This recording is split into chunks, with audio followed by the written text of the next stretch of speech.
जैसे ही वो वापस मुड़ा, उसके पीछे कोई खड़ा था।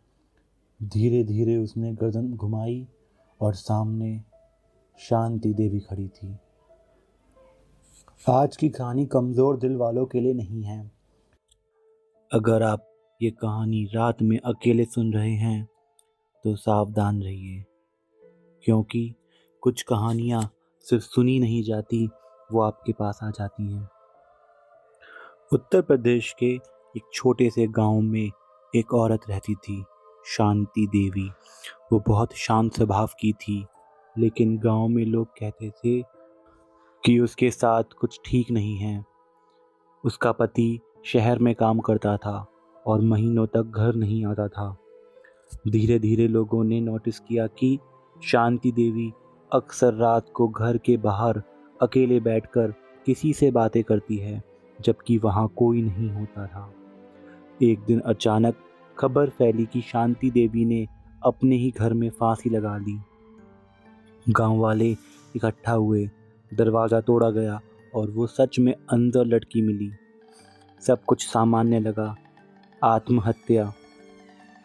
उनका अंतिम संस्कार भी कर दिया गया और घर खाली हो गया।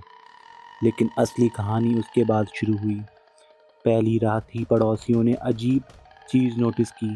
घर के अंदर से बर्तन खनकने की आवाज़, जैसे कोई रसोई में काम कर रहा हो। लोगों ने सोचा हवा होगी, लेकिन अगली रात आवाज़ें और साफ हो गईं। किसी के चलने की आवाज़, दरवाज़ा खुलने बंद होने की आवाज़ और कभी-कभी धीमी फुसफुसाहट। तीसरे दिन सामने वाले घर की एक बुजुर्ग औरत ने कसम खाकर कहा, उसने अपने आंखों से शांति देवी को आंगन में बैठे देखा। वही सफ़ेद साड़ी, वही झुका हुआ सिर, लेकिन उसका चेहरा बिल्कुल दिखाई नहीं दे रहा था। गांव में डर फैल गया। किसी ने उसके घर के पास जाना बंद कर दिया। कुछ हफ्तों बाद एक आदमी महेंद्र शहर से आया और बोला कि उस घर को खरीदेगा। गांव वालों ने बहुत मना किया, लेकिन उसने हंसकर कहा, भूत प्रेत कुछ नहीं होता। वो उसी घर में रहने लगा। पहली 2 रात सब ठीक रहा। तीसरी रात करीब 2 बजे उसे रसोई में से बर्तन खनकने की आवाज़ आने लगी। उसने सोचा चूहा होगा, लेकिन जब वो उठकर रसोई में गया तो वहाँ सब कुछ साफ था। जैसे ही वो वापस मुड़ा, उसके पीछे कोई खड़ा था। धीरे धीरे उसने गर्दन घुमाई और सामने शांति देवी खड़ी थी, लेकिन उसका चेहरा उल्टा था। आंखें काली और मुंह अजीब तरीके से खुला हुआ। वो धीरे से बोली, ये मेरा घर है। महेंद्र डर के मारे वहीं गिर गया। सुबह गांव वालों ने उस दरवाजे के बाहर बेहोश पाया। जब उसे होश आया तो वो बस एक ही बात बोल रहा था, वो गई नहीं है, वो यही है। उसके बाद उसने वो घर छोड़ दिया। आज भी उस गांव में वो घर खाली पड़ा है। कहते हैं रात को अगर कोई दूर से देखे तो अंदर हल्की हल्की रोशनी जलती दिखती है, जैसे कोई अब भी वहाँ रहता हो। और सबसे डरावनी बात, कुछ लोगों ने यह भी कहा है, कभी कभी उस घर के अंदर से एक आवाज़ आती है, मैंने घर नहीं छोड़ा, तुम क्यों आए हो।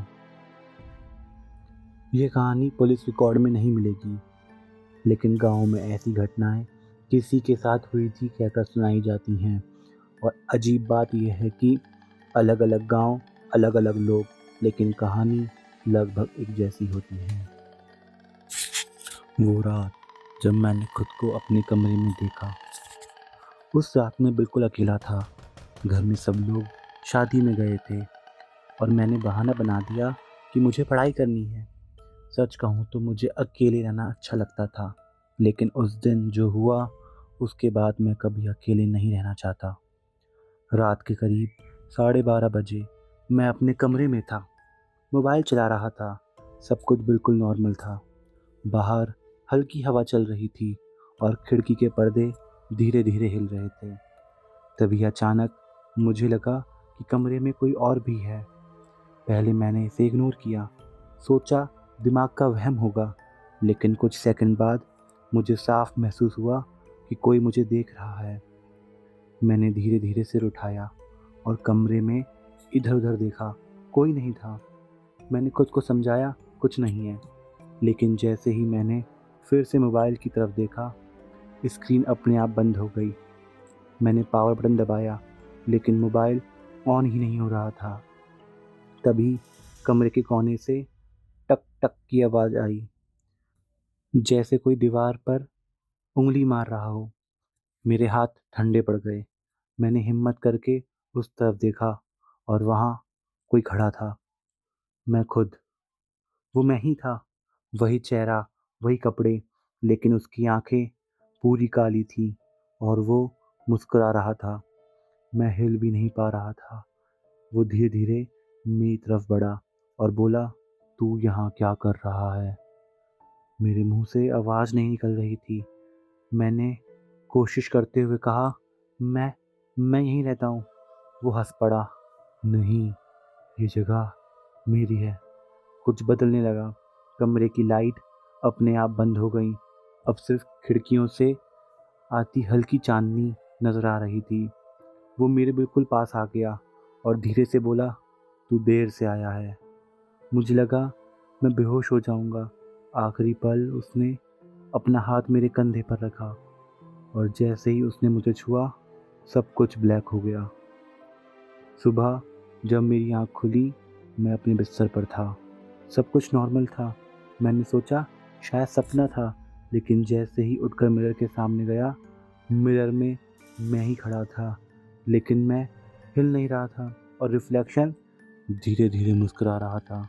उसने कहा, अब मैं बाहर हूँ और तू अंदर। अगर तुम ये कहानी रात में सुन रहे हो तो एक बार अपना मिरर देखना। अगर रिफ्लेक्शन तुम्हारे सेम टाइम पर नहीं हिल रहा तो शायद तुम्हारी जगह कोई और ले चुका है। अंतिम सफ़र, वो ट्रेन जो हर रात एक यात्री ले जाती है। मैं कभी भूत प्रेत पर विश्वास नहीं करता था, कम से कम उस रात से पहले तक। ये बात है 2021 की, जब मैं लखनऊ से कोलकाता जा रहा था, एक लंबी यात्रा पर। ट्रेन थी रात 9:30 बजे की। सब कुछ बिल्कुल सामान्य था। शुरुआत एक छोटी सी अजीब बात। मैंने अपनी सीट संभाली, S7 बर्थ 41। नीचे एक बूढ़ा आदमी बैठा था, चुप, बिल्कुल चुप। मैंने कैजुअल पूछा, कहाँ जा रहे हैं बाबा? वो धीरे से मेरी तरफ देखता है और कहता है, जहाँ सबको जाना है। मैं हंस दिया, अच्छा मतलब? वो फिर चुप हो गया। करीब 11:30 बजे लाइट्स डिम हो गई। लोग सोने लगे, लेकिन मुझे नींद नहीं आ रही थी। ट्रेन अचानक धीमी हो गई। मैंने खिड़की से बाहर देखा, कोई स्टेशन नहीं, कोई प्लेटफॉर्म नहीं। फिर भी ट्रेन रुक गई। कुछ सेकंड बाद दरवाज़ा अपने आप खुला और एक आदमी अंदर आया। वो आदमी पूरा काला कपड़ा, चेहरा साफ नहीं दिख रहा था।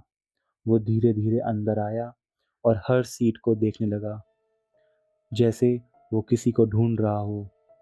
वो मेरे सामने वाले बूढ़े के पास रुका। दोनों कुछ सेकंड तक एक दूसरे को देखते रहे। फिर बूढ़ा आदमी धीरे से खड़ा हुआ और बिना कुछ बोले उस अनजान आदमी के संग चला गया। अगले ही पल ट्रेन फिर चल पड़ी, जैसे कुछ हुआ ही नहीं था। मैंने आसपास देखा, किसी ने नोटिस ही नहीं किया, जैसे ये सब सिर्फ मैंने देखा हो।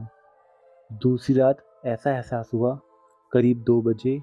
मैंने देखा बूढ़ा आदमी वापस आ गया, लेकिन उसकी आंखें खाली थी और वो बिना ब्लिंक किए बैठा था। मैंने धीरे से पूछा, आप ठीक हैं?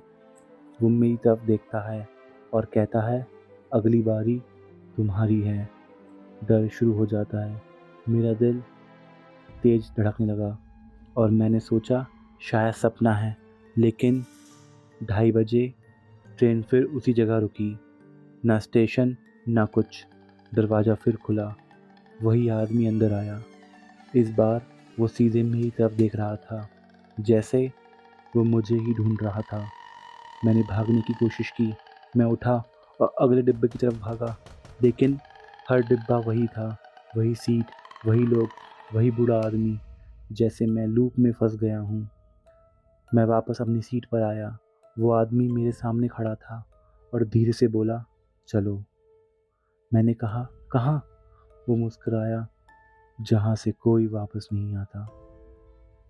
उसने मेरा हाथ पकड़ा और जैसे ही उसने छुआ, सब कुछ बदल गया। अब ट्रेन में बहुत लोग थे, लेकिन सबके चेहरे ब्लैंक, कोई हिल नहीं रहा था। वो बोला, ये वो लोग हैं जो अपनी मंजिल तक पहुंच गए।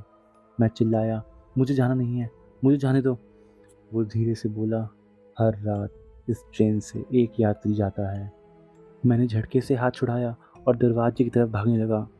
दरवाज़ा खुला, बाहर अंधेरा। मैंने सोचा, या तो अभी या कभी नहीं, और मैं कूद गया। सुबह मेरी आँख खुली। मैं पटरी के पास पड़ा था। लोग इकट्ठा थे। कोई कह रहा था, ये चलती ट्रेन से गिर गया है। लेकिन जब मैंने अपना टिकट देखा, उस पर लिखा था, passenger count 1 out of 1 completed. सबसे डरावना सच, आज भी हर रात मुझे 2:30 पर ट्रेन की आवाज़ सुनाई देती है और खिड़की के बाहर वही आदमी खड़ा होता है और कहता है, तुम बच गए थे, लेकिन सफ़र ख़त्म नहीं हुआ। अगर तुम कभी रात में ट्रेन में हो और बिना स्टेशन के ट्रेन रुक जाए, तो बाहर मत देखना और किसी अनजान के साथ मत जाना, क्योंकि कुछ सफ़र टिकट से नहीं, किस्मत से तय होते हैं।